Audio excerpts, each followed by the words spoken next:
Olá pessoal, iniciando mais um Dr. Maromba, hoje com os nossos comentaristas Wellington Ferreira e Beto Stallone. O tema de hoje, bastante relevante aí no meio esportivo, tanto para qualidade de vida, longevidade, bem como para alta performance. Abordaremos a testosterona, suas versões, modo de uso, veículos de inoculação, sejam transdérmico, injetável e até mesmo os implantes, que são as técnicas mais modernas. Pessoal, testosterona está muito presente no dia a dia dos praticantes de atividade física, soma bastante para uma qualidade de vida. Como é que é lá na academia, no trabalho de vocês? Bom, não só testosterona de uso habitual, né? Com todas as formas que a gente vai abordar hoje no podcast, mas a testosterona é como aquele hormônio que está presente no ser humano, né? E a gente vê como ela é importante, tanto a produção endógena, tanto para o homem quanto para a mulher, que é muito importante, né? As meninas ficarem espertas nesse podcast também, porque a gente fala muito de testosterona, o pessoal já fala, é algo injetável, algo de gel, algo de chip, é algo de adesivo. Não, a gente tem a produção endógena e assim, hoje vai ser abordado aqui o que a falta dela ou o excesso dela pode trazer aí de risco e benefício para a gente. É isso aí. Pessoal, então vamos começar aqui com a imagem da molécula da testosterona. A fórmula testosterona C19H28O2. Essa é a fórmula molecular que nós produzimos naturalmente. Essa produção é feita no mecanismo neuroendócrino através das gônadas, nos homens testículos, nas mulheres os ovários. Na produção industrial, nós temos outras 4 versões. Aqui na próxima imagem, nós temos a versão de ação meia-vida mais curta até a mais longa.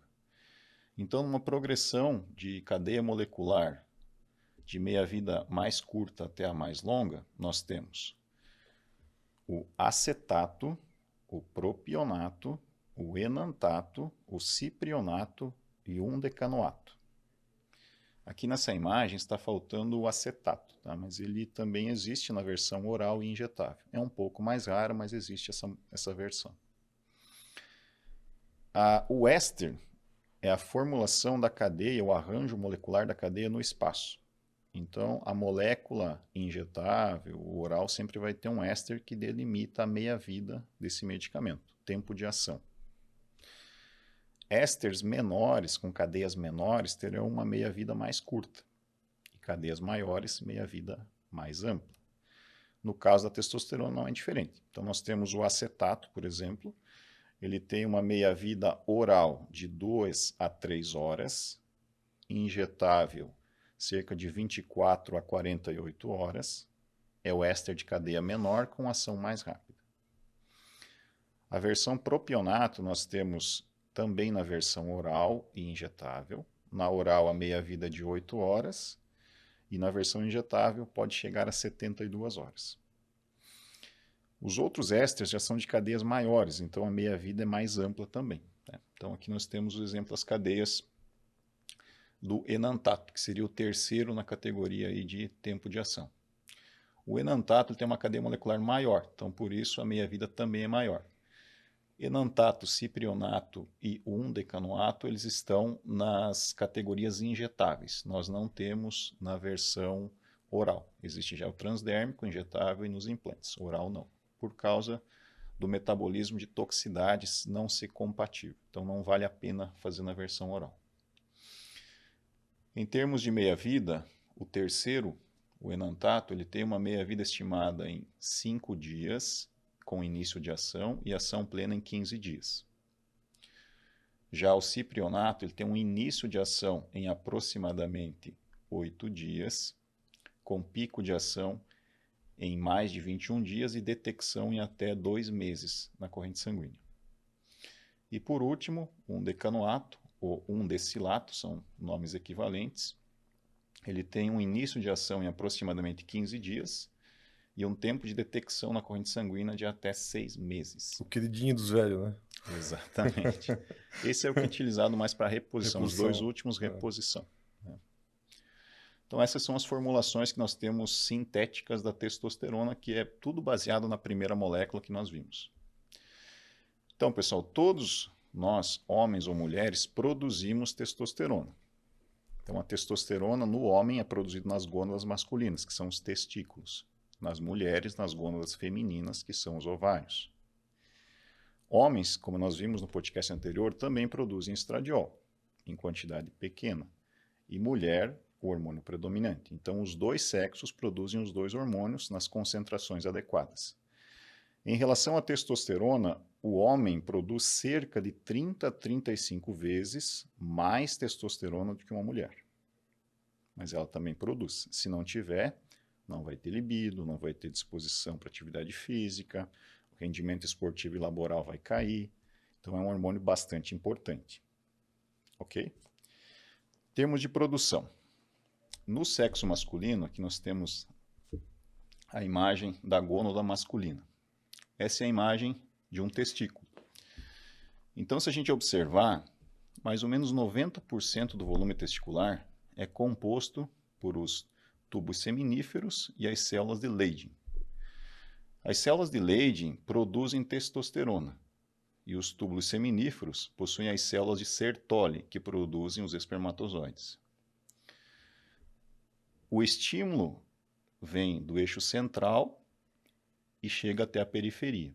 Quando há uma baixa de testosterona, estimula-se as células de Leydig a produzir mais para que o limiar fique dentro da normalidade, para a faixa etária e o sexo, nesse caso, os homens.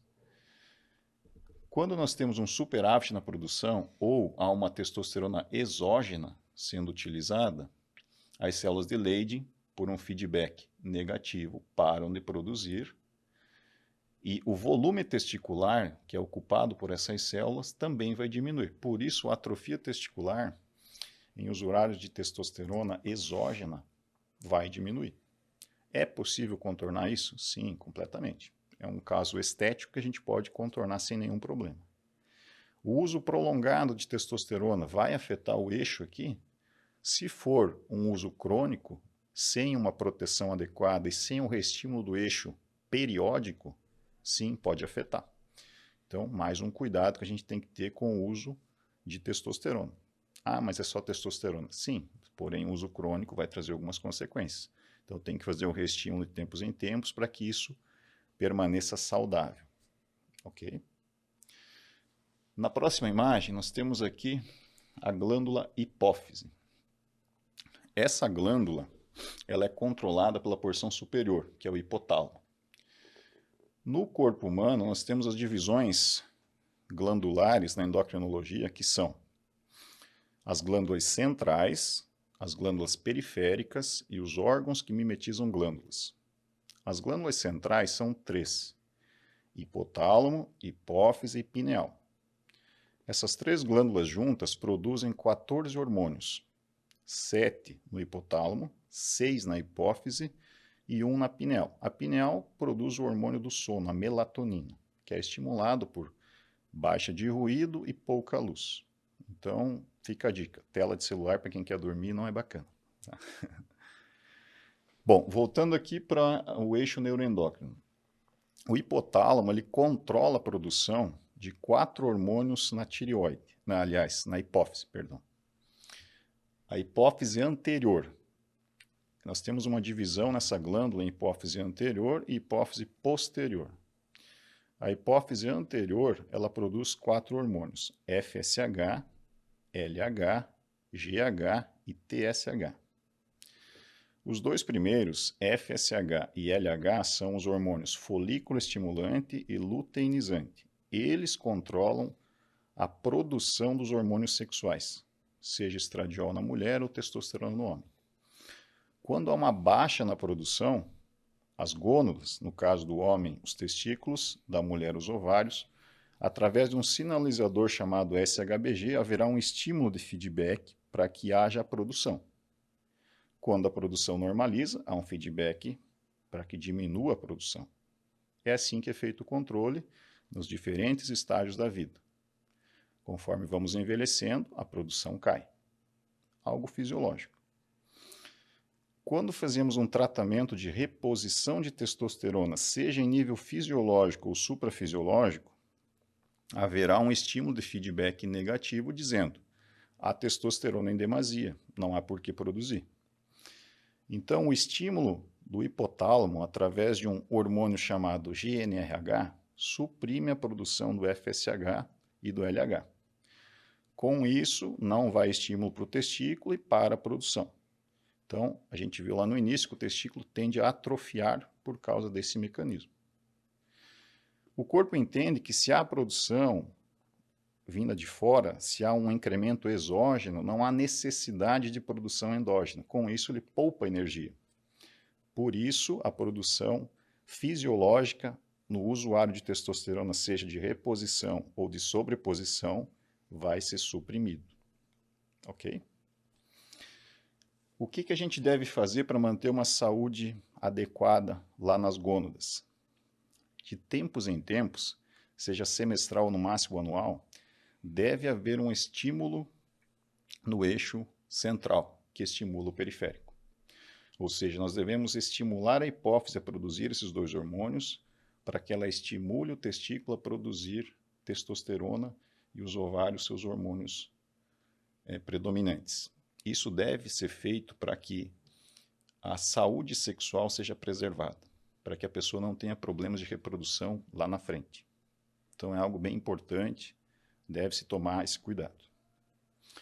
Na próxima imagem, para a gente entender um pouquinho, nós temos aqui o eixo hipotálamo, hipófise, gônadas. Então nós vimos que o estímulo parte do hipotálamo, através do hormônio GnRH para a hipófise. A hipófise anterior produz esses dois hormônios, FSH e LH, que estimulam as gônadas, testículos nos homens, ovários nas mulheres, através de um carreador chamado SHBG. Quando há um excesso, feedback negativo. Quando há uma queda, feedback positivo. Então essa é a fisiologia do nosso corpo. Então entendemos a anatomia, a fisiologia, agora vamos para os tratamentos. Como deve ser feito o manejo desses pacientes. Falando um pouquinho sobre a prática, né? Se a gente pega um paciente que ele está com uma testosterona baixa, que ele não tem hábitos de vida saudáveis, que ele tem uma alimentação irregular, qual será o rendimento desse paciente numa atividade física ou no campo laboral? Nenhuma. É quase nenhuma, né? Não vai ter desempenho, nem ganho em massa muscular, vai ter dificuldade de perca de gordura. Até a parte óssea também vai ter uma dificuldade na parte óssea também, né? Eu vejo até que as pessoas sentem mais dores articulares. Assim, é uma coisa que eu, na verdade, nunca tinha estudado sobre isso, né? E eu vi que, incrivelmente, a pessoa que... Vamos supor, eu vou dar um exemplo aqui. Tem um aluno homem que estava ali fazendo um ciclo suprafisiológico de testosterona. Não era uma terapia de reposição. Ele estava fazendo um ciclo mesmo para ganhos suprafisiológicos. Aí ele, do nada, ele para. Não faz uma TPC. O cara, além de acontecer tudo isso que o Beto falou, ele começa com dor em articulações, coluna, ombro, epicondilite, cotovelo, punho, joelho, tornozelo. Até quadril, cara. É muito, realmente assim, pra nós a testosterona é... É que é complicado, né? Quando se fala do uso da testosterona, o pessoal ainda tem um pouco de preconceito, né? Aí fala uso fisiológico, o cara fez o tratamento com o médico, quase que ninguém sabe. E quando fala de uso suprafisiológico, eles relacionam sempre ao fisiculturismo, né? Como se os outros esportes de alto rendimento não usassem, né? Exato. Né? Eles usam bastante em ciclismo, Ironman usa também, né? Alguns outros esportes, né? Também de uma forma bem organizada, né? Mas mesmo assim existe esse preconceito com a testosterona, né? Aí Sim. não tem como a pessoa estar numa academia vai começar a academia, o cara vai no médico e examina vários tipos de exames de coluna, de coração, um monte de coisas, mas às vezes o cara nem está muito prestando atenção nos exames da testosterona. E tem ali, né, Ricardo, o índice ali de testosterona mínima e a máxima, né? Exatamente. Aí tem aquele parênteses ali, o cara às vezes está na mínima ali, o médico ali, mas está dentro da referência. Daí o médico olha, não, tá legal, pode começar a academia. Mas o cara não está se sentindo bem, né? Eu costumo dizer em consultório também para os pacientes, para pessoas que vêm me questionar em relação ao tratamento hormonal. Se nós observarmos, tudo no nosso corpo é modulado por hormônios. Felicidade, tristeza, aptidão física, reclusa, tudo é hormônio.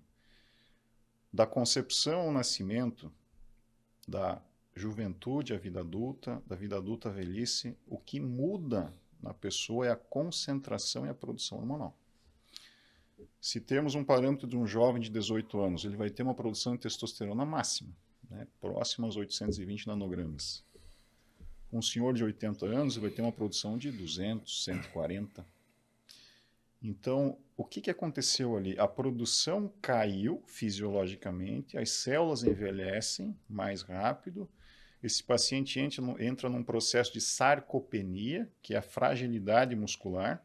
A sarcopenia, a título de curiosidade, para quem está em casa, é o processo de enfraquecimento da musculatura estriada esquelética. Inevitavelmente, fisiologicamente, nós vamos passar por esse processo, caso não faça um controle hormonal. Então, para vocês terem ideia, uma pessoa de 80 anos com um volume muscular idêntico a uma pessoa de 30 anos, ela vai ter aproximadamente 20% ou menos da força física de tração que a pessoa mais jovem tem, com o mesmo volume muscular. Isso é sarcopenia. Então, você fazer com que esse paciente perca parte da autonomia dele por não ter força para fazer uma atividade física, por não poder fazer as atividades rotineiras, laborais do dia a dia, por falta de um tratamento hormonal, na minha opinião, é algo bastante inadequado. Então, a importância que tem a gente modular esses hormônios. Como o Beto comentou, às vezes as pessoas têm preconceito por não saber do que se trata e como é feito um tratamento nesse parâmetro. Se uma pessoa seja jovem ou mais madura, com testosterona baixa, não tem rendimento, não tem energia, a libido, a parte sexual cai muito, a pessoa cria desinteresse pelo parceiro ou pela parceira, isso acaba trazendo problemas no relacionamento. Então, a modulação hormonal, o controle hormonal em níveis adequados, seja fisiológico ou suprafisiológico, pode agregar em muito na saúde dessas pessoas. E qualidade de vida, né? Eu acho que tudo que o doutor falou ali agora, qualidade de vida. Assim, eu já vi gente que estava com sintomas de depressão, deprimido. A pessoa estava, não tinha força, não tinha ânimo, começou a repor testosterona. Passou, acabou. Fazia meses que não tinha relação sexual com o marido ou com a esposa e não saía mais, não tinha, ia trabalhar arrastado, voltava arrastado, não conseguia se concentrar, não estudava. E às vezes, olha só, né, que interessante, como o Beto colocou muito bem, preconceito, né? Eu acho que as pessoas têm preconceito, sabe o que é? Falar em testosterona, agulhada. É injetar. Fala assim, mas quem toma agulhada, seringa, é os caras que tomam bomba, fisiculturista. Mas tem várias alunas minhas que fazem o gel transdérmico. Melhorou. O gel transdérmico não é, assim, eu creio que, doutor, a absorção do gel transdérmico é um pouquinho diferente, o doutor vai falar nisso depois, né? Mas não fica a níveis, assim, para bodybuilding, né? A pessoa fala, vou passar gel, vou ficar... Não é.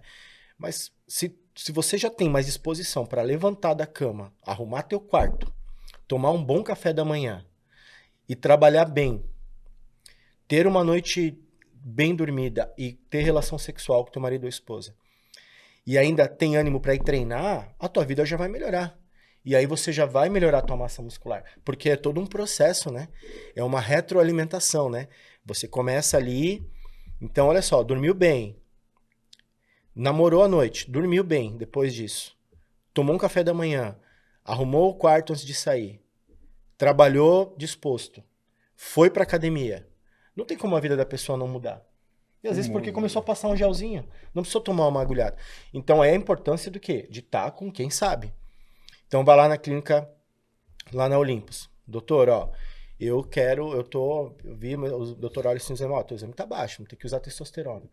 Aí se a pessoa nunca usou e ela tem preconceito, o que ela vai pensar? Ah, não vou tomar esses negócios aí, ter que tomar agulhado. Não, passa um, né, gelzinho ali atrás da perna, em volta do umbigo. Acabou, muda a qualidade de vida. Até mesmo o implante, né? Exatamente. Subcutâneo, né? Hoje nós temos várias formas de fazer um tratamento hormonal, né? Então, no caso da testosterona, que é o nosso tema de hoje, gel transdérmico, implantes, injeções e até mesmo na versão oral, em alguns tipos de ésteres é possível. Em outros nós vimos que devido à toxicidade não compensa, né? Tem uns até sublingual também, né? Sublingual também, né? Então tem várias formas do paciente chegar numa excelência hormonal sem risco algum à sua saúde, todos os exames sendo seriados periodicamente, ele vai resgatar e reviver essa questão que está deixada de lado. E como sabiamente o Wellington comentou, às vezes a pessoa entra num processo de depressão, já peguei muitos pacientes que vieram até a clínica buscar os nossos serviços por não ter disposição, não ter libido, tá tomando um monte de remédio psiquiátrico, quando o que está faltando mesmo é um estímulo hormonal e mudança de rotina. Você poder fazer uma atividade física, ter uma alimentação mais saudável, fazer viver de forma mais adequada, né? O paciente está precisando disso e aí ele cai num marasmo ali de medicação que é um rolo cada vez mais nocivo à saúde dele. Então a importância disso. Né? É um remédio para dormir, É. um para acordar, um para ter fome, um para bloquear a compulsão por doce, Exato. daí outro para abrir o apetite, para pelo menos tu não morrer ali e aí a pessoa ainda é fumante numa dessa. E aí ela toma uma bebida alcoólica no final do dia porque acha que o álcool dá uma alegria para ela, dá um pouquinho de dopamina ali para ela. Aí a texto num homem, cara, eu já vi casos já treinei alunos que chegaram, foram fazer um exame de texto, que eu pedi para ir no médico para pedir um exame de texto, né? Nós não podemos pedir exame, né? E pô, tava 80. 80? É o nível de uma mulher, pra você ter ideia. 80. Como que a pessoa vive, cara? Como, tipo, daí era assim a vida dele. Era um remédio pra dormir, daí um pra acordar. Senão ele ia sonolento trabalhar. Aí ele fumava, daí ele não tinha fome. Quando eu tinha, dava vontade de comer, só queria comer doce. Daí um pra controlar a compulsão, mas o outro pra abrir um pouco o apetite pra ele tentar comer. E aí ele tomava, todo dia ele saía do serviço, aí passava no lugar, tomava bebida alcoólica. Que a bebida alcoólica também não é bom para testosterona, né, doutor? Não sei se depois o doutor pode falar aí sobre isso. E até me perguntaram ontem, que eu falei que a gente ia falar sobre testosterona hoje, né? Falaram, mas pô, e a bebida alcoólica, cara, é real? Tá? Eu falei, não, acho que quem sabe vai dar uma aula ali. E aí o cara tava com 80 de testo. Esse panorama que o Wellington está relatando é uma coisa bem comum, infelizmente, que a gente tem nos dias de hoje, né? Excesso de trabalho, a pessoa está estressada por causa da alta carga laboral, dorme mal, aí acaba se entupindo de medicamentos. Então, o nosso corpo, ele sabota muitas vezes porque ele precisa de alguns hormônios de prazer. Por que a pessoa tem compulsão por doce? Ele vai liberar hormônios de prazer quando está comendo doce. Então, o corpo entende, poxa, esse cara aqui não faz muita atividade física, não libera serotonina, endorfina, eu preciso disso. Então, ou o cara vai fumar por causa da nicotina, ou ele vai comer doce. As duas coisas em excesso vão fazer mal. À noite ele não consegue dormir, então libera alguns hormônios que dificultam, o cortisol está no teto, né? Então ele usa a medicação para dormir. Todo e qualquer medicamento para a indução do sono, ele vai inferir na libido do paciente, seja homem ou mulher. Então a pessoa já começa a ter mais um problema. Então vejam a proporção que isso está tomando em detrimento a condutas simples como uma atividade física, uma alimentação adequada e uma simples reposição. Poderia suprimir tudo isso aí.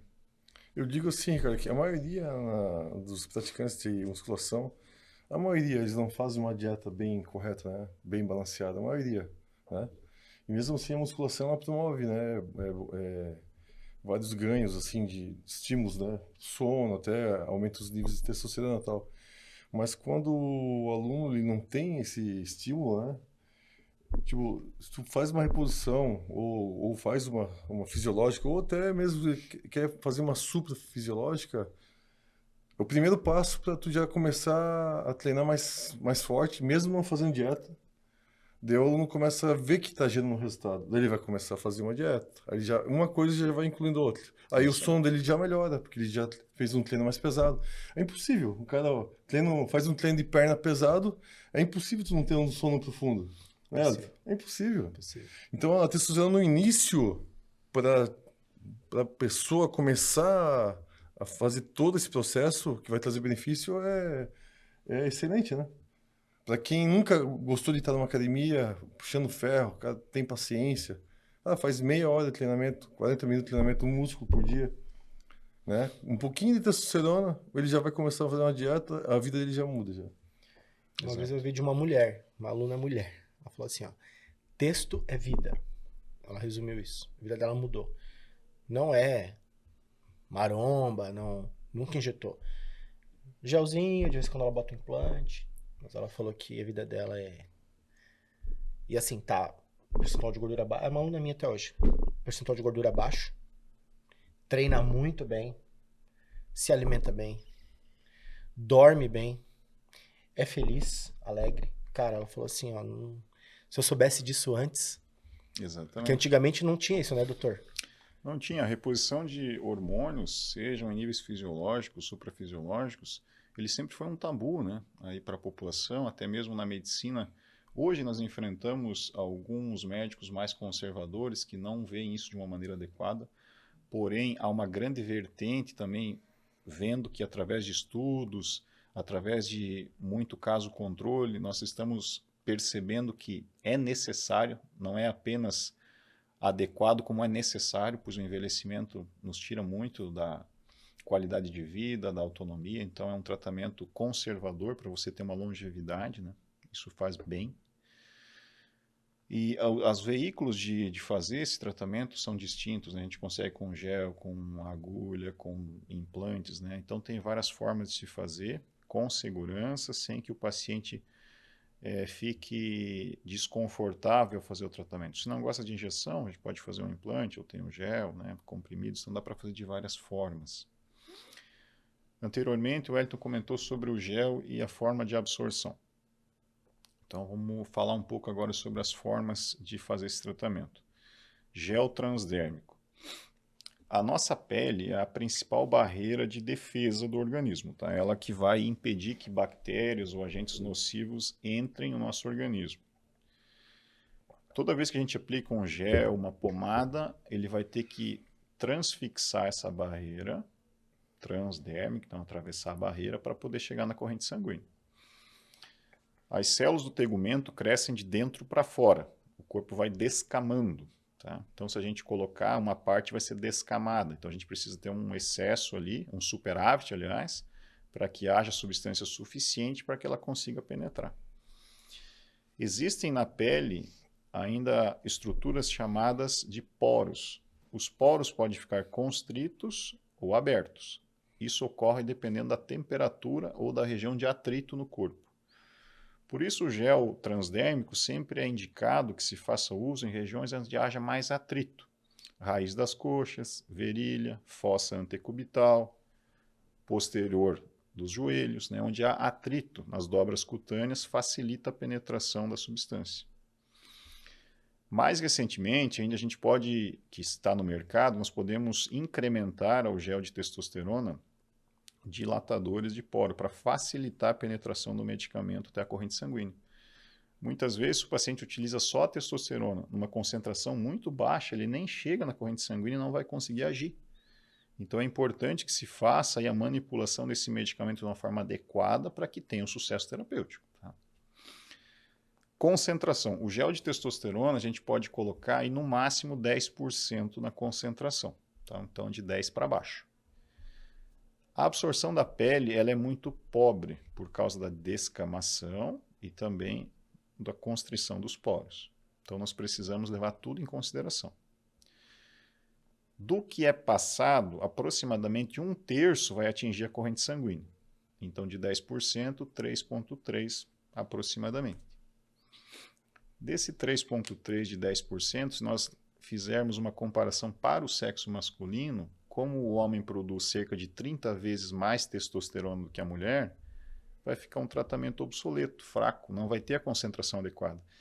Então, reposição de testosterona para o homem, o gel transdérmico não é uma boa opção. Ele não vai conseguir fazer um nível adequado. Talvez um fisiológico baixo até atinja, mas em níveis acima disso não. Então, por isso, para os homens, a opção gel transdérmico não é uma boa opção. Para as mulheres, não. Como a gente tem uma produção muito menor do que nos homens, ele vai conseguir ter um sucesso terapêutico adequado. É fácil de aplicar, aplica após o banho, está em domicílio, não precisa se expor, né? Como a mulher tem, às vezes, um pouco de receio de ir até a farmácia fazer uma injeção, né? Faz em casa mesmo. Então é bem tranquilo. Quanto a injeções, as injeções, essas são intramusculares. Por que deve ser intramuscular? A molécula da testosterona ela é uma substância do tipo lipossolúvel. As substâncias lipossolúveis elas devem atingir a corrente sanguínea através de alguns veículos. Não pode fazer diretamente na corrente, porque é como se você misturasse uma molécula de óleo à água. Ele vai acabar condensando e não vai ter o efeito desejado, vai ter um embolismo ali. Então, esse tipo de substância a gente faz no meio intramuscular e a absorção vai ser gradual, conforme a meia-vida que nós vimos lá no início. O paciente que começa a fazer o uso da testosterona e nunca fez, ele vai começar a ter efeitos perceptíveis a partir da segunda semana. Então, a primeira semana começa o processo de meia-vida e aí ele começa a ter os benefícios.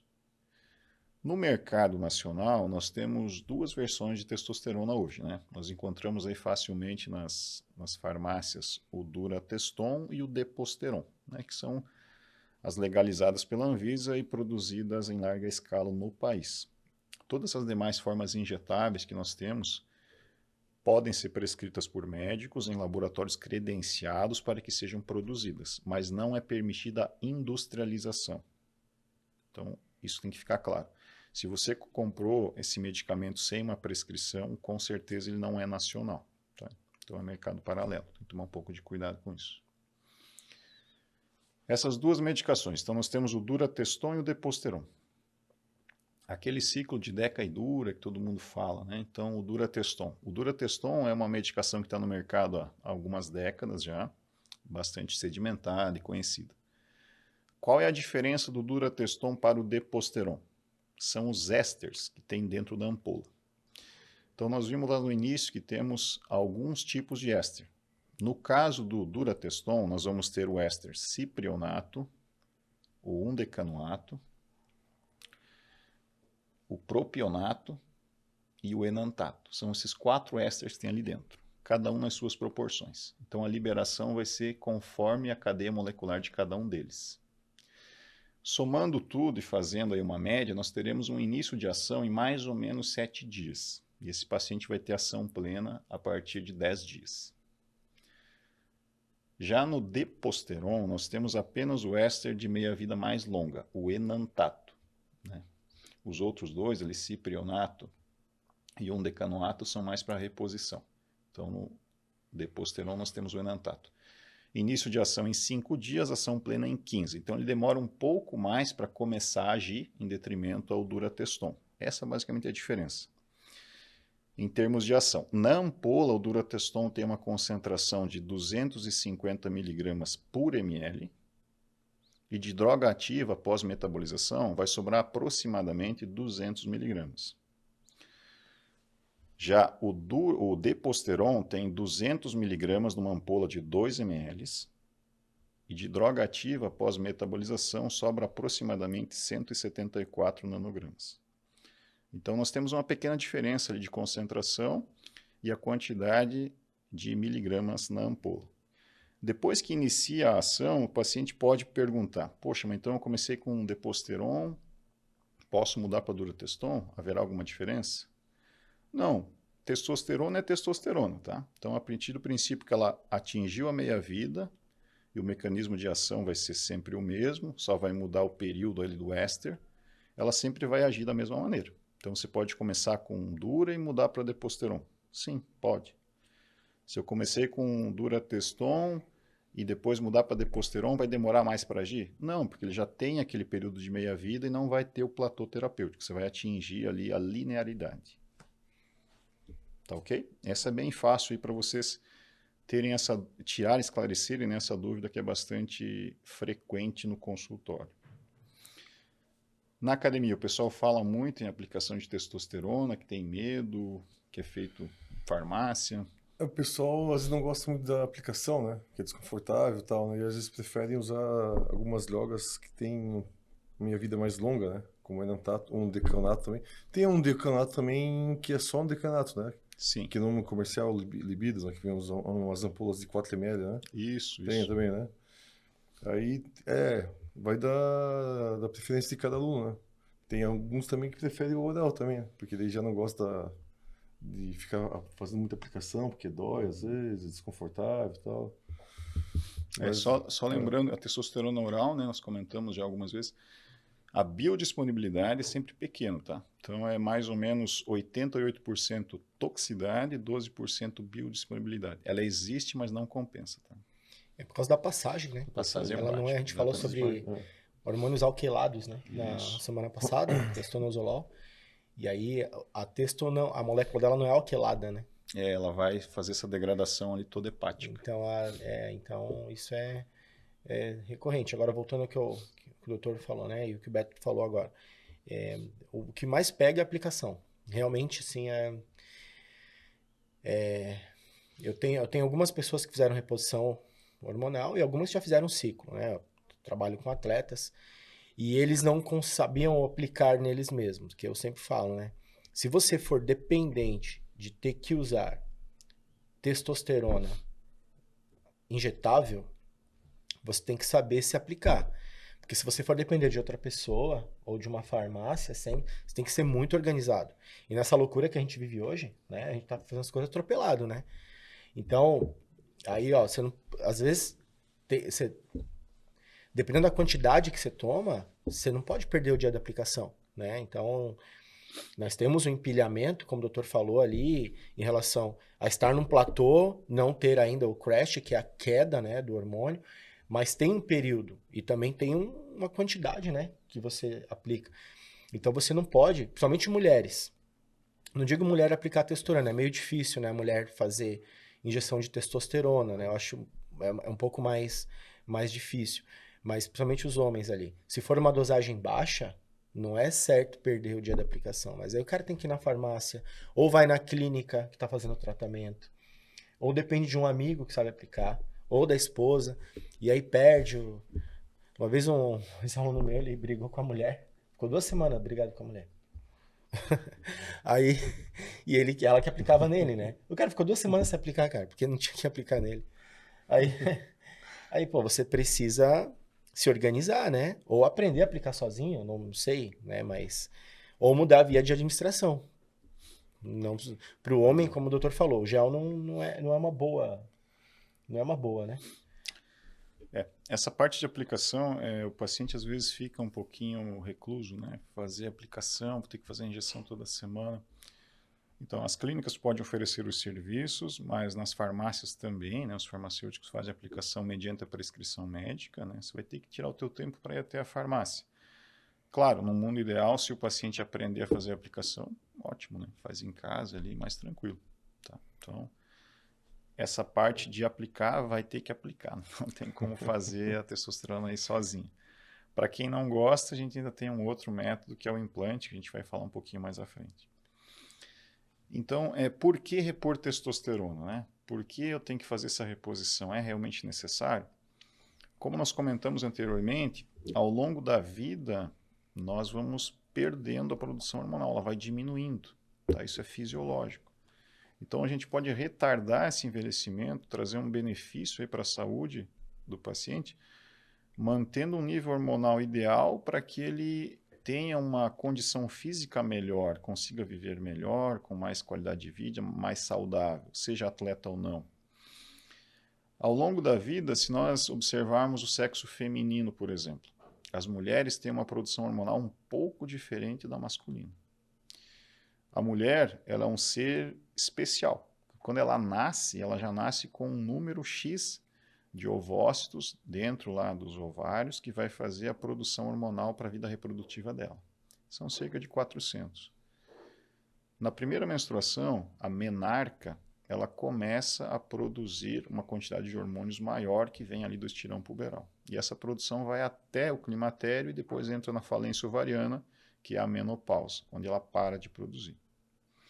Esse período leva mais ou menos de 30 a 35 anos, né, de produção. Então ela começa, vamos supor, menstrua a primeira vez aos 12, ela vai levar lá até os 45, 48 anos, entra em climatério, que é um período que pode levar aproximadamente 2 anos, com menstruações irregulares, aí entra na falência ovariana, diagnóstico menopausa.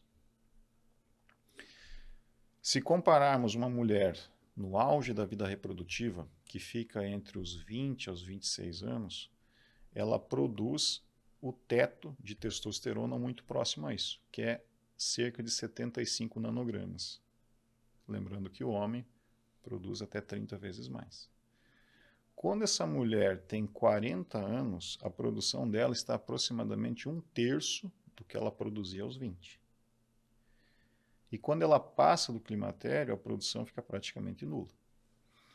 Então, vejam como que essa mulher vai ter disposição para o trabalho, para a atividade física, a libido dela, em detrimento ao esposo. Então, começa uma série de problemas ali, fisiológicos que podem ser facilmente corrigidos com um tratamento hormonal. E atrapalha a vida do casal, né? Sim. A mulher começa a ficar chata. Isso não é algo responsável dela, isso acontece fisiologicamente.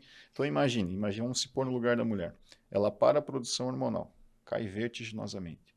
Com a queda, o corpo sofre transformações. Então a coxa grossa que ela tinha, o bumbum bem torneado, a cintura fina, começa a inverter. A cintura começa a ficar larga, a perna fina e a bunda caída. Aí ela não se gosta mais, se olha no espelho, não se sente bem. Como que ela vai ter ânimo para ir para a academia? Se ela põe uma leg, a roupa não ajuda, ela não vai se sentir bem. Aí ela não tem libido, ela não se sente bem, não tem energia. Então é algo fisiológico que a modulação pode resgatar tudo isso. O único prazer que uma pessoa dessa vai ter é comer. Comer. Aí a pessoa vai comer, vai Beber. comer, vai Exato. beber, vai ficar pior cada vez mais. Exatamente. Vai ficar pior. E o que o doutor falou, gente, da calça, de olhar no espelho, não é futilidade não, tá? Muita gente, mas é futilidade. É autoestima, e a autoestima faz parte do pacote saúde, tá?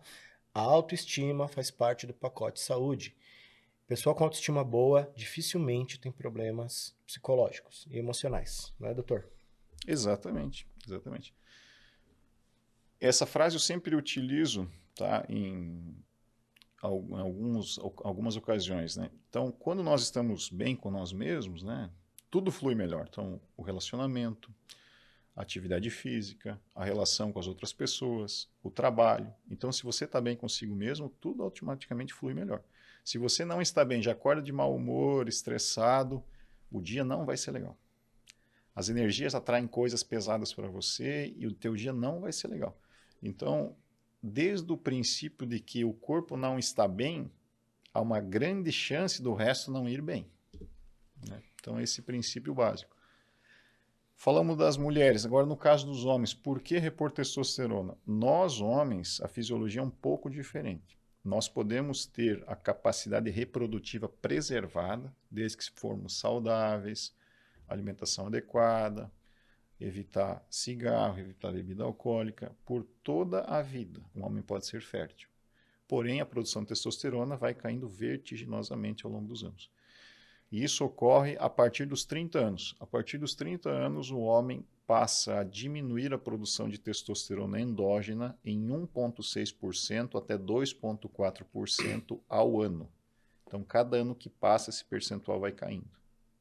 Então, é altamente indicado que se faça um estímulo para que ele tenha uma vitalidade.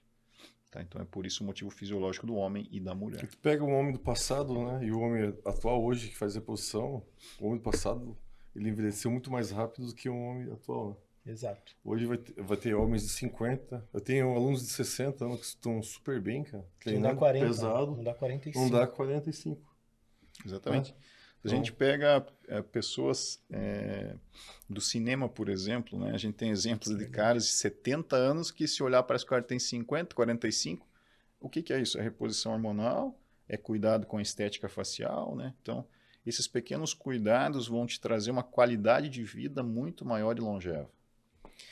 Doutor, uma dúvida que com certeza muita gente aqui vai ter, e na verdade a gente vê muita coisa, muita especulação, mas exatamente de uma maneira assim assertiva, né, com o teu conhecimento. Por que que a gente vê hoje que a testosterona está caindo mais rápido em ambas as populações, homens e mulheres? Mais cedo parece que as pessoas, quando vão fazer exames, é porque o pessoal está fazendo mais exames e já era assim antes? Ou tem algum fator da vida que realmente cai a testosterona, não é especulação? Alguma coisa que a gente faz que a testo começa a cair, mesmo para quem nunca tomou. Porque assim, gente, tem, por exemplo, uma pessoa igual eu, que já tomei testosterona a vida toda, desde muito cedo. Aí eu competi, fui atleta de fisiculturismo, fiz um nível extremamente suprafisiológico, e aí fiz uma terapia pós-ciclo e cortei a testosterona. Óbvio que a minha testosterona não volta, depois o doutor pode falar, ela não volta a ser como ela era antes. Então eu tive problemas com testosterona até pouco tempo atrás. Agora eu voltei a fazer reposição, trabalho de reposição.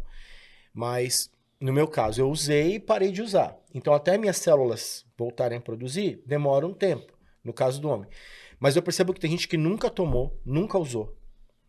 E vai fazer exame de testosterona, aquele meu aluno, ele tava com 80. Nunca. Ele não sabe nem o que é, cara. Ele não sabia nem o que era isso. Ele não sabia. Ele achava que o whey era. O whey e creatina era bomba. Ele até Ele se falava acostumou com isso, né? isso. Acho que tá normal e... Por que tá acontecendo isso? Isso é porque tá fazendo mais exame e já era assim antes? Ou porque alguma coisa de agora realmente faz baixar a testosterona, tanto de homens quanto de mulheres? Isso está intimamente ligado com os hábitos de vida da sociedade atual. Se nós dosarmos testosterona de um indivíduo do campo, a testosterona dele, por hábitos laborais, uma vida com atividade física, né? Ele está trabalhando, está exercendo... Pega sol. Exercendo atividade física, radiação solar, uma alimentação que não é fast food, né? Esse homem sempre terá testosterona mais alta do que um indivíduo mais jovem do meio urbano. Dorme bem também, vida, né? Hábitos de vida e alimentação. Então, isso você pode fazer um teste muito simples com uma pessoa que você conheça, comparar os dois exames e vai ser mais alto. Então, essa é a resposta de por que nós, na população urbana, temos enfrentado isso, né? Hábitos de vida irregulares, alimentação inadequada, falta de atividade física. Isso está mais que sedimentado na literatura. A maioria, né, da população não pratica atividade física, não come bem e não dorme o que deveria dormir, né? Exato. A maioria dorme meia-noite, 1h da manhã, com o celular na mão, acorda cedo, não toma café, vai trabalhar. Né? Então é impossível estar com o nível de testosterona alto. Principalmente sono, né? O sono, se tu não perdeu uma noite de sono, não tem. Já perdeu uma noite de sono e foi treinar outro dia? Nossa. O treino não flui. Tentei uma vez. Exato. Então, a testosterona hoje em dia, né? Pô, tem várias clínicas hoje, né? Tem a melhor de Joinville, a Clínica Olympus, que pode dar essa assistência e orientar o paciente.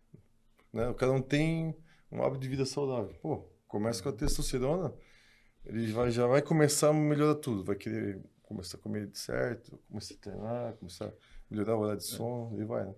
Complementando essa questão aqui que nós estamos abordando, então por que a pessoa que tem hábitos de vida inadequados cai a testosterona? Se você se alimenta mal, você vai engordar. Se você está estressado e dorme mal, você libera mais cortisol e libera menos hormônio do crescimento, GH. GH só é liberado no período noturno, através de uma fisiologia específica, que a gente vai abordar nos próximos episódios, próximos podcasts. Esses três fatores, somado à falta de atividade física, cai um efeito em cadeia. Quanto mais gordo o indivíduo for, maior será a conversão do hormônio masculino testosterona em estradiol.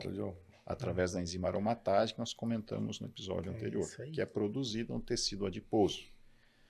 Então, esse paciente com mais estradiol, ele vai ter uma produção de testosterona cada vez menor, ele vai se estressar, descontar na comida, dorme mal, cortisol. Então, é um efeito em cadeia que cada vez piora a situação desse indivíduo. Então, hábitos de vida saudáveis, alimentação adequada, atividade física e níveis hormonais adequados vai pôr esse paciente nos eixos.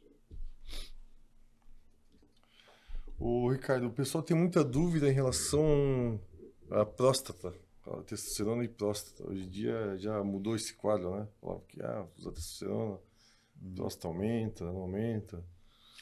Existem receptores na anatomia prostática para a molécula de testosterona. Se a pessoa utiliza testosterona em níveis suprafisiológicos, não fizer uma proteção adequada, poderá antecipar a hiperplasia prostática benigna. Não é que todos os pacientes vão ter, mas isso pode ocorrer se ele não tomar os cuidados adequados. A hiperplasia prostática benigna é uma doença normal aí da velhice, né? Praticamente todos os homens vão desenvolver em determinado grau, onde a próstata aumenta de tamanho. Aumentando de tamanho, ela pode dificultar a passagem da urina por dentro, que a uretra passa por dentro da próstata e pode comprimir, então o homem pode ter o jato fraco. Não significa câncer, muito menos tumor, neoplasia. As próprias células dessa glândula que vão aumentar. Isso ocorre em uso crônico, suprafisiológico, sem a inibição adequada.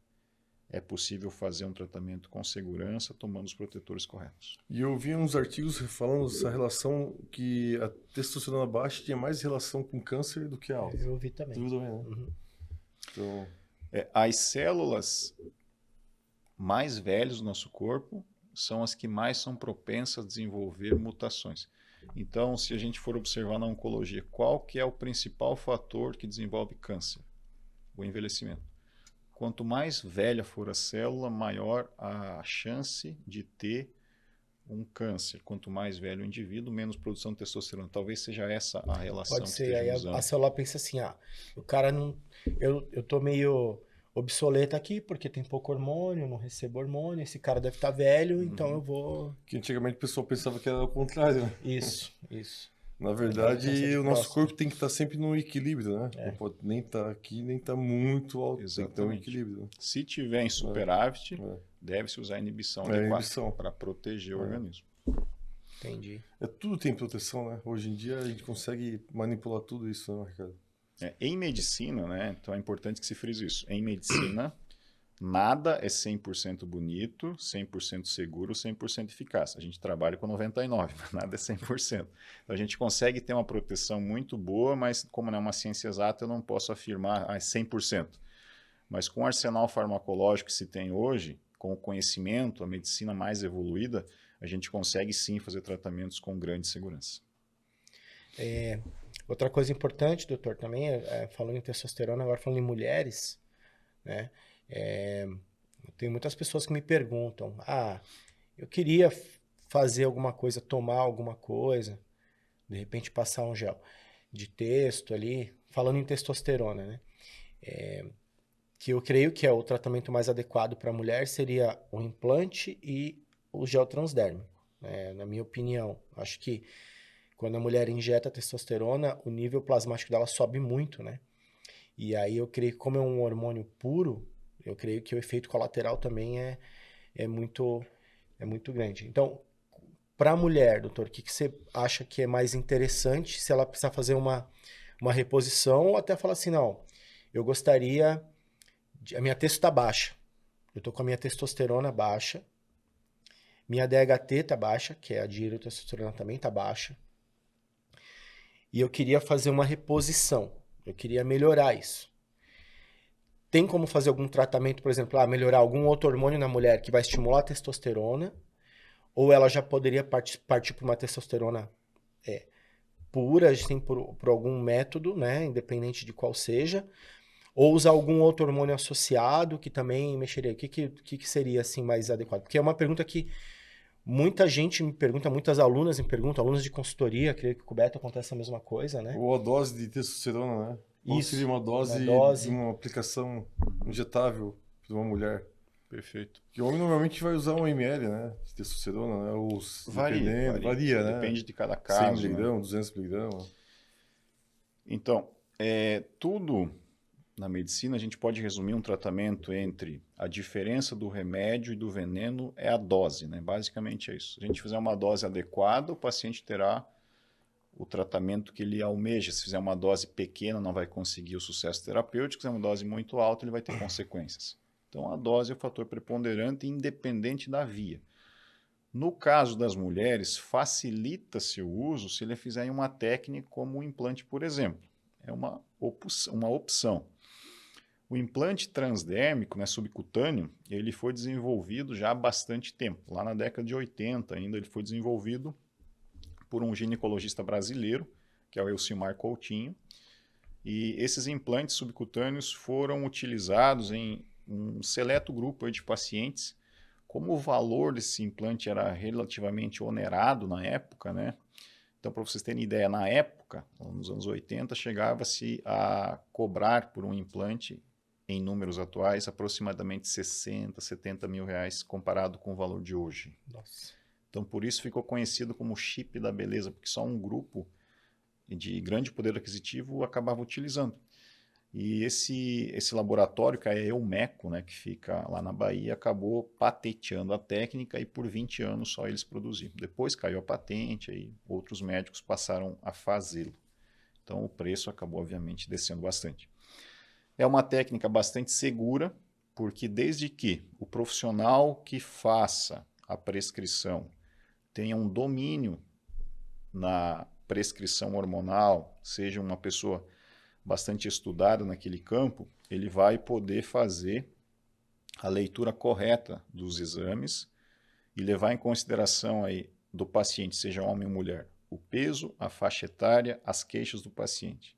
Então, esses 3 fatores, somado a exames laboratoriais e o que ele almeja, a gente consegue modular esse implante para que ele seja liberado na corrente sanguínea constantemente ao longo das 24 horas do dia.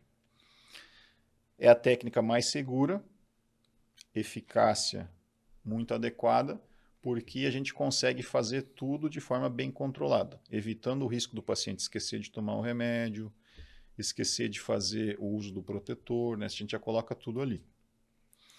Para a mulher, facilita também, porque ela não precisa ficar passando o gel, fazendo a injeção que talvez seja desconfortável, não tem risco de errar a dose e ter uma virilização, né? A gente consegue ter um processo bem mais controlado.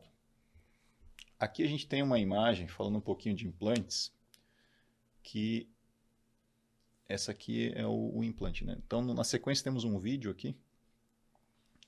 Aqui eu estou fazendo a técnica do implante subcutâneo em uma paciente, tá? Então, é uma técnica relativamente simples, onde a gente faz ali asepsia, antisepsia no paciente, um pequeno pertuito com bisturi, que é um corte de aproximadamente 2 milímetros a 3 milímetros. Introduz a cânula, que é chamada de trocáter. Ele fica a aproximadamente 1 centímetro de profundidade na hipoderme e a 3 centímetros de distância do orifício de entrada até a base dos implantes, ali como está sendo demonstrado. O implante ele é inoculado através daquele orifício, né? Na sequência eu vou fazer a inoculação do implante, e depois é retirada a cânula, feito um ponto e o curativo.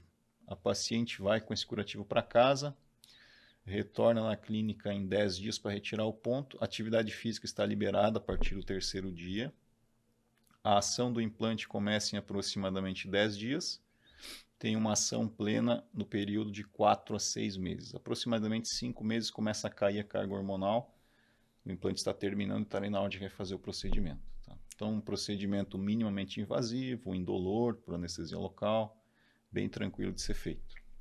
Tá? Essa é a técnica mais moderna que temos hoje. Então, o Elton comentou também sobre fazer a reposição de hormônios que não são testosterona, que podem estimular a produção de testosterona. Nós temos um hormônio que é predominante aí no sexo feminino, que é a gestrinona. A gestrinona é um hormônio que está presente no sexo feminino e ele estimula a produção natural de testosterona. Então, um efeito colateral da gestrinona é estimular a produção de testosterona. Então, não necessariamente essa paciente precisa repor testosterona. A própria gestrinona vai fazer isso. Tudo de forma fisiológica. Então, o risco de ter uma conversão em hormônio masculino excessiva ou caracteres masculinos é zero. É um hormônio totalmente eficaz e seguro para o sexo feminino. Ele tem outros benefícios. Então, ele faz a anticoncepção também. A mulher vai cessar o ciclo de menstruações dela, caso assim ela deseje. E ainda pode ajudar no quesito estético por trazer esse resultado da testosterona. Então, a gestrinona que ficou conhecido aí como chip da beleza no passado. Hoje a gente pode colocar nos implantes praticamente qualquer hormônio. Então, testosterona, gestrinona, até mesmo alguns ergogênicos, né? Dependendo da dosagem. O chip, doutor, ele fica ali, ele vai dissolvendo, é isso? Ele dissolve um tanto por dia? Como é que funciona ali dentro da pele? Ele vai liberando, ele é um sistema... como que é o sistema dele? Ele vai dissolvendo, é isso? Exatamente. Então, nós vimos ali que o pellet, né, ele é um grão de arroz, um pouquinho maior que um grão de arroz. Conforme a quantidade e o tipo de hormônio que é prescrito pelo médico, a produção será feita no laboratório. A partir desse procedimento de inoculação, haverá um processo de angiogênese, que é a formação de novos vasos sanguíneos ao entorno desse implante. O fluxo sanguíneo arterial passa ali constantemente conforme as batidas do coração. Se o coração está batendo mais devagar, quando o indivíduo está em repouso, dormindo, por exemplo, passa menos sangue por ali. Se ele está em atividade física e o ritmo cardíaco acelera, passa mais sangue por ali. Conforme for o ritmo cardíaco, ele vai coletando pequenos fragmentos do hormônio constantemente, 24 horas por dia. Então, no repouso ele economiza, na atividade física ele solta um pouco mais. Mas lembrando, o hormônio tem uma meia-vida, né? Então isso aí vai permanecer linear ao longo das 24 horas. Ele vai como se fosse absorvendo esse implante lentamente ao longo desse período aí de 5 a 6 meses. No processo final ele absorveu completamente. Lá no passado, quando foi desenvolvida a técnica, os implantes não eram absorvíveis. Esses implantes eram um tubo de silicone, ele tinha aproximadamente 3,5 centímetros e ali dentro era colocado o hormônio. Depois de feito o período de uso, a paciente voltava na clínica, tinha que ser aberto com bisturi, retirado. Isso dava uma cicatriz, incômodo para a paciente. Quando ela palpava, ela sentia, né, porque era grande. Esse não. Esse é absorvível, não sente ao palpar, né, bem mais tranquilo. Puxa. Legal. Legal. E, Ricardo, essas pacientes que você já atendeu na clínica em relação à composição corporal, na clínica você avaliou lá, elas mudaram bastante, sim, a composição corporal? Como é que foi os resultados?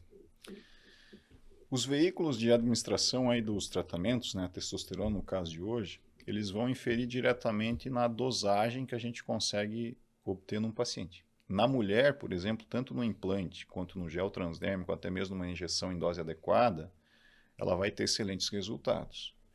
Agora, para os homens, a gente já viu que testosterona em gel é insuficiente, né? A gente não vai ter um resultado adequado.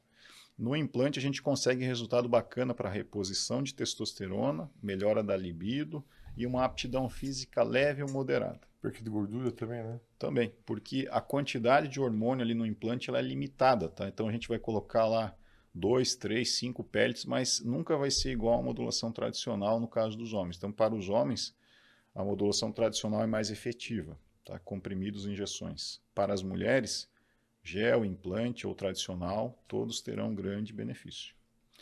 Resultados. Todo paciente que começa a fazer um tratamento de reposição hormonal, seja em nível fisiológico ou suprafisiológico, ele semana a semana vai começar a ter resultados benéficos, né?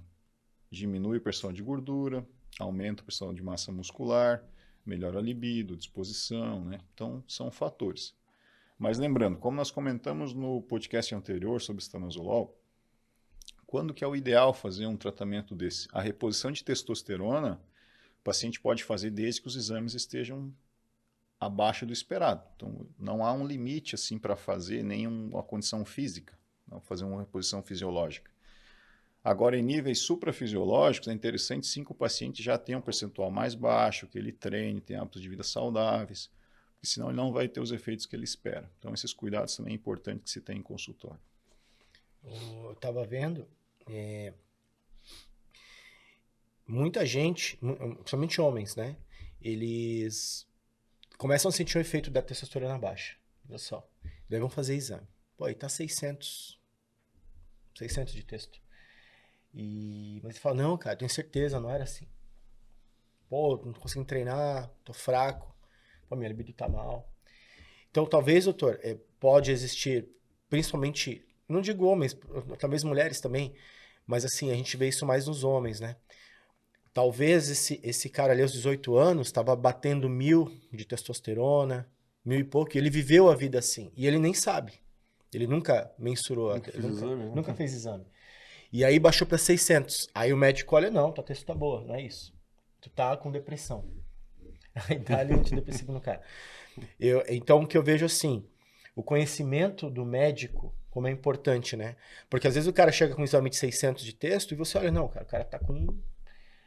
Mas, então, vamos ver, tua texto lá provavelmente não era assim. E aí você começa a fazer uma reposição ao nível um pouco acima do fisiológico, porque a tabela que vem ali dos laboratórios é uma tabela, digamos assim, engessada. Tanto que ela tem um lastro. Né? Tem uma média. Ela tem um lastro muito grande, né?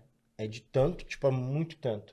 Então pode ser que o cara tenha passado a vida inteira com 1000, aí ele baixou para 600, tá sentindo os efeitos da testo baixa. Você já pegou caso assim, doutor? Acontece, sim, acontece. Às vezes o paciente está com uma testo relativamente normal, mas está com sintomas de deficiência de testosterona.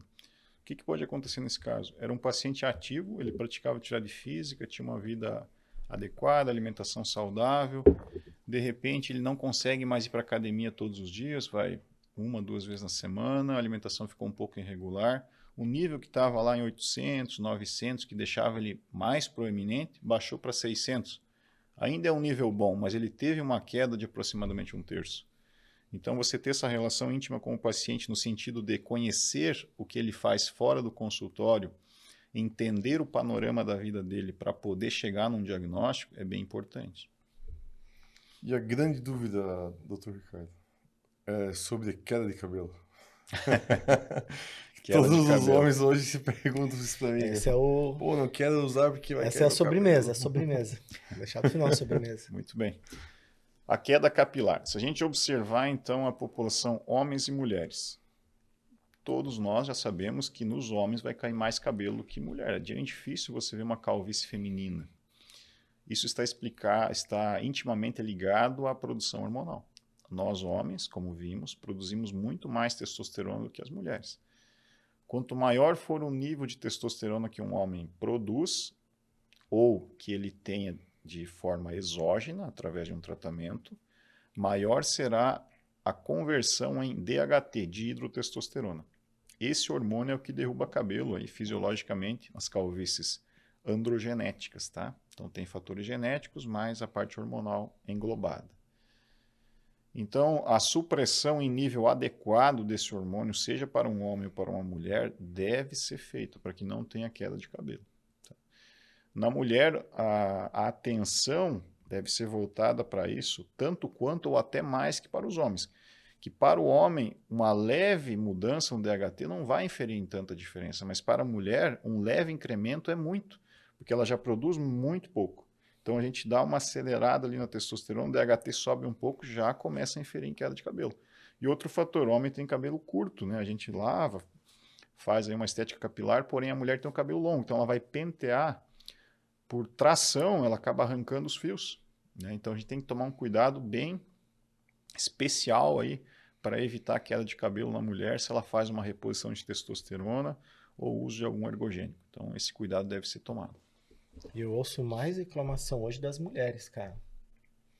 Porque hoje todo mundo tem mais acesso a hormônios, né? Seja no mercado, na área médica, na medicina tradicional, né? Seja no mercado negro. Elas percebem mais, né, a queda de cabelo do que o homem. Nossa, né? cara. Você já viu algum homem chegar no banheiro, passar o pente na cabeça Meu cabelo tá caindo. É. Já viu? Já viu, né? É, homem é difícil. E aí agora tem, né? A Clínica Olympus hoje é uma das pioneiras em Joinville aí de implante capilar.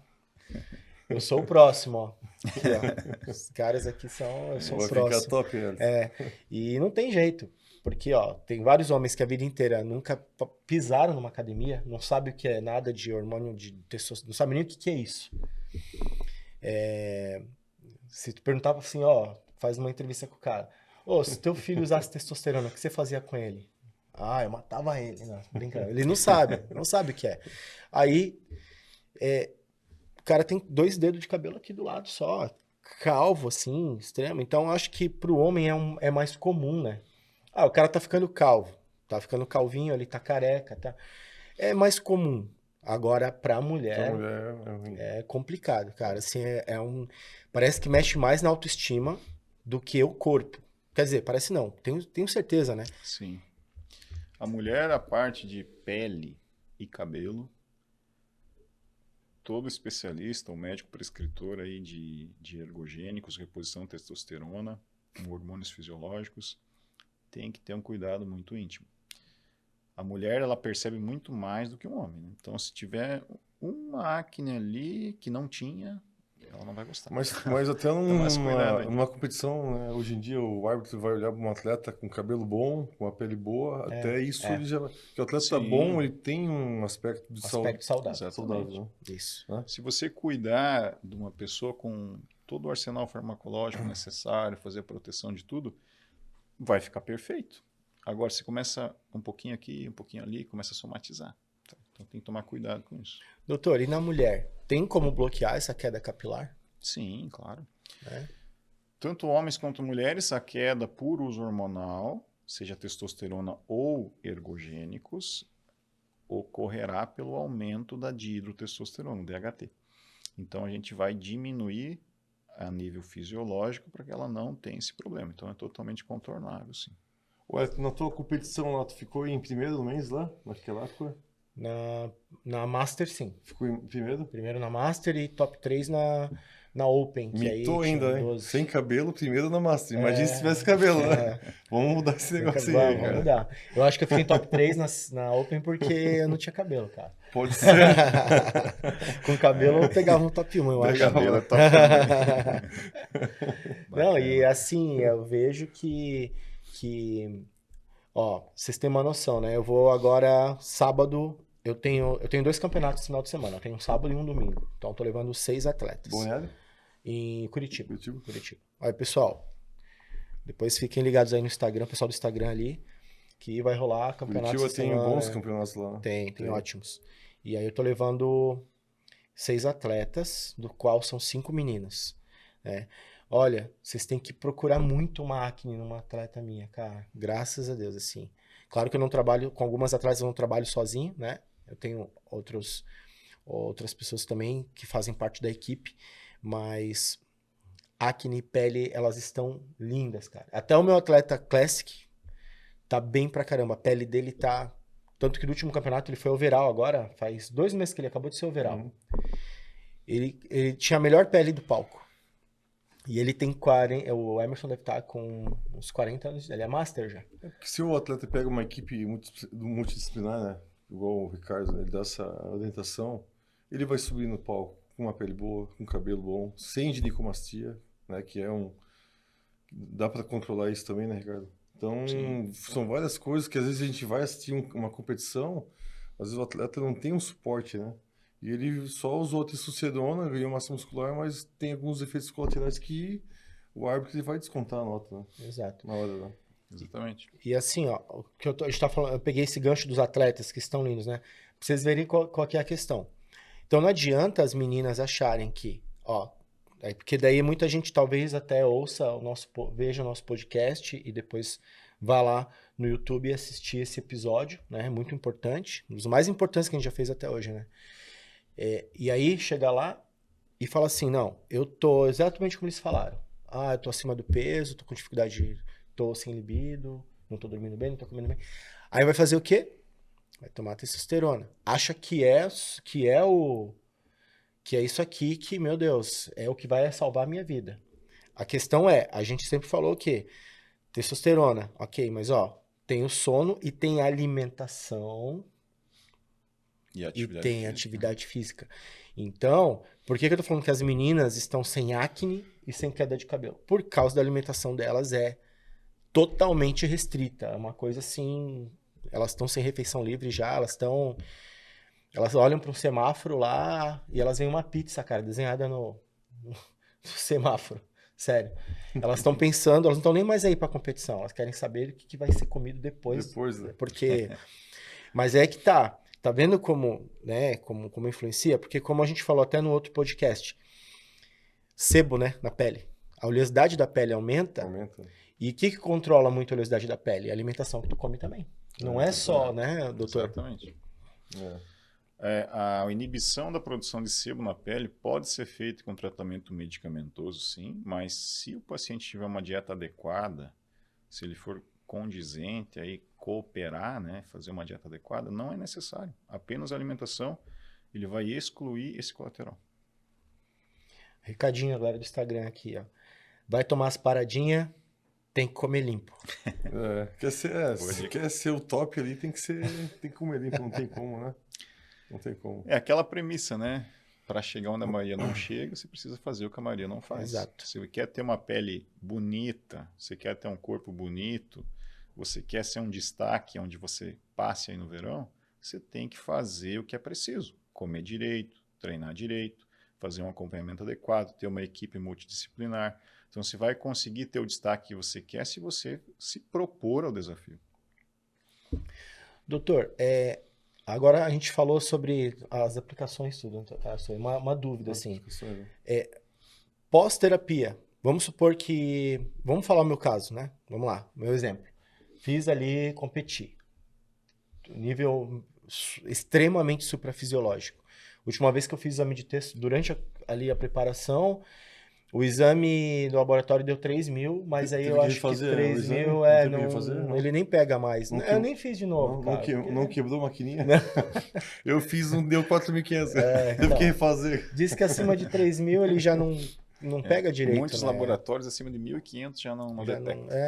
Aí eu falei, já sei que tá bom, o negócio tá bom. Aí eu tive que parar porque eu queria engravidar, né? E aí eu parei. Fala um pouquinho, doutor, pra gente explicar melhor o mecanismo de voltar, né? Da volta, né? Não vamos falar da fertilidade e tal. Isso, Perfeito. Como é que funciona? Então, o paciente, o usuário, está em nível suprafisiológico, seja de testosterona ou ergogênicos. Lembrando que todo e qualquer ergogênico é derivado direto ou indiretamente da testosterona ou da dihidrotestosterona. Então, o eixo de produção natural desse paciente vai estar suprimido, praticamente zerado.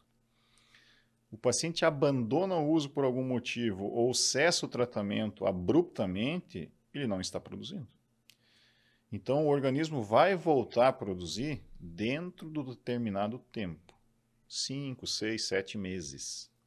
Então, imagine esse período aí sem produção hormonal. Vai engordar por excesso de estradiol, estresse, cortisol, libido muito baixa ou zero. Então, há todo um cuidado que tem que ser tomado quando você faz o desmame terapêutico desse paciente. Doutor, vou começar a testosterona, quero fazer um tratamento suprafisiológico, mas é por um tempo, eu vou ficar refém do tratamento da droga? Não, de forma alguma.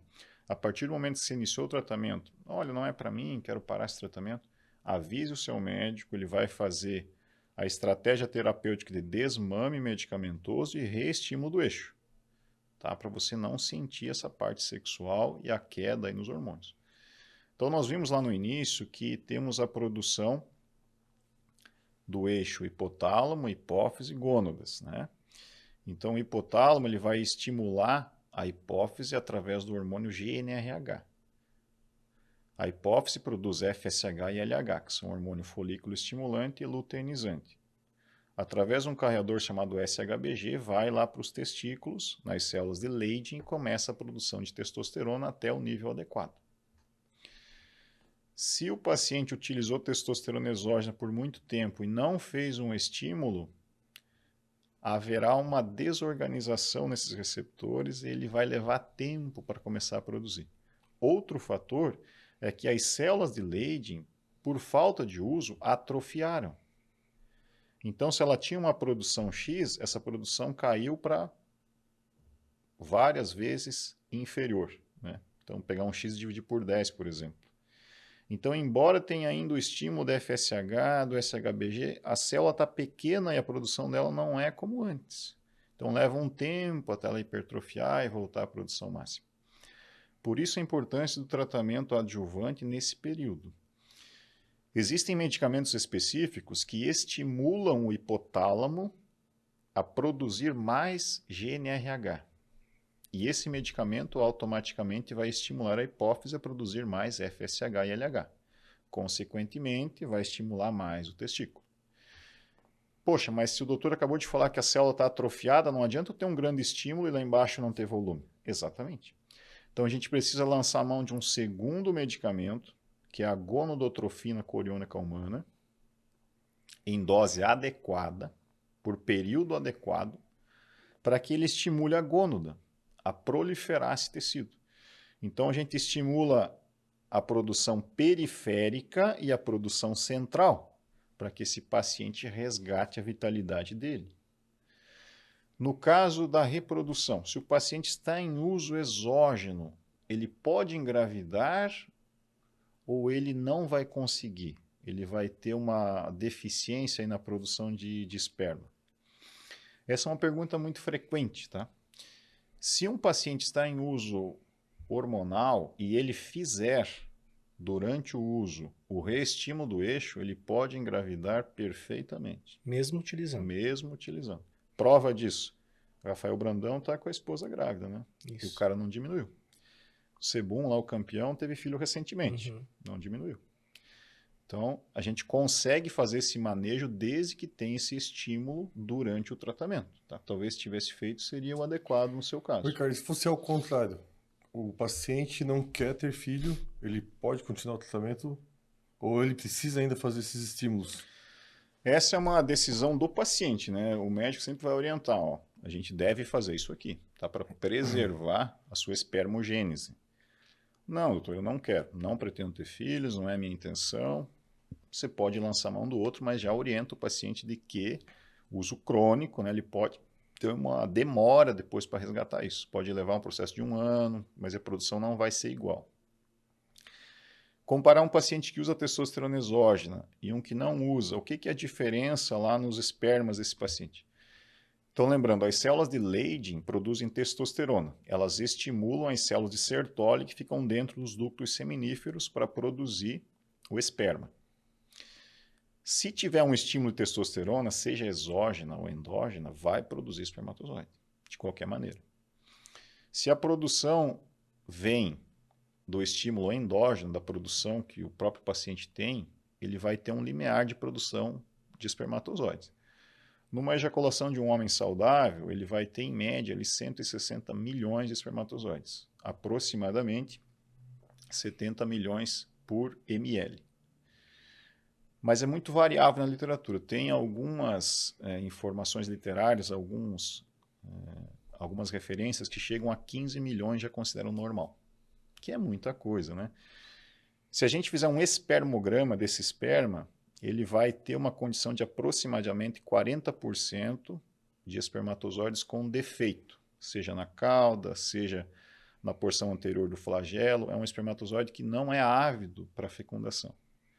Se é um paciente que usa anabolizante ou faz reposição de testosterona em nível suprafisiológico, esse limiar no espermograma pode chegar a 50% até 60%. Então, vai ter uma condição de mais espermatozoides com deficiência em detrimento a quem não usa. E essa deficiência está principalmente na cauda do esperma.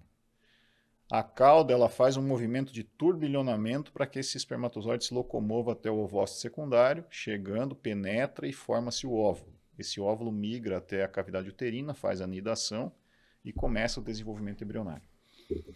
Então, esse esperma não tem a capacidade locomotora para chegar até o ovócito. Ele fica ali na cavidade uterina e acaba morrendo. Então, é isso que ocorre. Agora, volume. Uma ejaculação de um homem normal vai chegar até 160 milhões. Porém, um homem que usa testosterona em níveis fisiológicos pode aumentar até 3 vezes. Então, se a gente botar na balança, ainda assim o cara vai ter mais potencial. E não quer dizer que não vai engravidar, tá? Exato. Não quer dizer. O cara tá ciclando forte, tá fazendo um nível suprafisiológico. Nunca fez exame, nem sabe. Acha que não pode engravidar a mulher porque tá fazendo, porque viu na internet que se tomar testosterona exógena em excesso, pode acontecer, tá? Pode acontecer. Agora, nível de curiosidade. Depois do meu campeonato, 2 semanas depois, eu fiz um espermograma. Que é um exame horrível de fazer, né? Cá entre nós. Aí, fiz o espermograma. Olha só. Vamos ver os comentários da live. 1 milhão apenas de espermatozoides vivos, 65% com defeito. Ali eu tava estéril de verdade mesmo, cara. E até o meu último exame, antes da Manu engravidar, tava 50, tinha aumentado ali para uns... Acho que tava em 15, tava mais de 15 milhões. Aí, tava 15 milhões. Que eu fiz um teste em casa também, pra saber. Tava mais de 15 milhões, mas o percentual não tava bom. Tava tipo assim, 55% ruim ainda.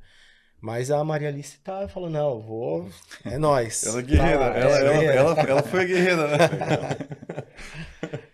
Então, complementando essa parte, existe na fisiologia endócrina o hipogonadismo, hipogonadotrófico primário e o secundário. E ainda o terciário por ação medicamentosa. Então, como que funciona isso? O eixo central e o periférico. Se não há uma produção de testosterona em detrimento ao estímulo do eixo central, embora esteja ocorrendo o estímulo, a parte gonadal não responde, é um hipogonadismo hipogonadotrófico primário. Então, as células estão atrofiadas, ou um tumor, ou alguma coisa no testículo, fisiologicamente, sem falar em anabolizantes. Isso está acontecendo nesse paciente. Qual que é o tratamento para esse paciente? Adianta estimular em cima? Não, está mandando estímulo, tem que estimular embaixo. Então, gonadotrofina seria um dos tratamentos. Agora, o hipogonadismo hipogonadotrófico secundário. As células de Leydig estão em tamanho adequado, o testículo está em tamanho adequado, não tem nodulações, mas o estímulo hipofissário não ocorre. Há feedback positivo constante através do SHBG, mas a hipófise não responde. Então, o GNRH não é mandado pelo hipotálamo para a hipófise, e a hipófise não produz FSH e LH. Então, esse paciente tem que tratar o eixo central, né, para fazer o estímulo para a periferia. Então, são os dois tratamentos fisiológicos. No caso do Hélito, e muitos usuários de anabolizantes, sem fazer um tratamento da forma mais adequada, ele vai ter um hipogonadismo terciário, que é por indução medicamentosa. Então, muitos esteroides anabolizantes, embora sejam derivados direto ou indiretamente do DHT ou da testosterona, eles inferem na produção de testosterona endógena. E muitos deles vão suprimir a um nível muito baixo ou zerado. E se o paciente não fizer um uso de testosterona em níveis adequados para aquela carga de esteroides, ele não vai conseguir ter volume espermático. Ele tem muito volume prostático na ejaculação, é mais líquido, mas não tem esperma. Isso. Que é o que aconteceu contigo. Exatamente. O jato diminui, né? Basicamente é isso. Pessoal, alguma consideração final aí para o nosso podcast de hoje? Sobre testosterona, sobre tratamentos, alguma dúvida remanescente que vocês possam ter dos alunos? Eu acho que foi uma aula, né? A gente podia montar um e-book sobre aplicação. O pessoal que é atleta, que sofre com isso, sobe no palco com um monte de caroço com edema, né? Fazer um e-book só sobre isso. Se não souberem, não façam em casa, crianças. Bacana. Não façam, porque vocês podem... A infecção na aplicação, ela é bem séria, bem grave. Já tirou muito atleta de palco, tá? Então, Cara, antigamente eu não sei como ele sobrevive esse cara, né? existe uma asepsia, assim, ó, completamente fora do que vocês imaginam, tá? Tem que ser depois do banho, tem que usar álcool 70%, tem que trocar a agulha. Né? Muitas pessoas não trocam a Tem agulha. que limpar. agulha. É. O cara usa a mesma agulha, Não, tá louco. né? Não tem A agulha perde o... Agulha é barato, né, gente?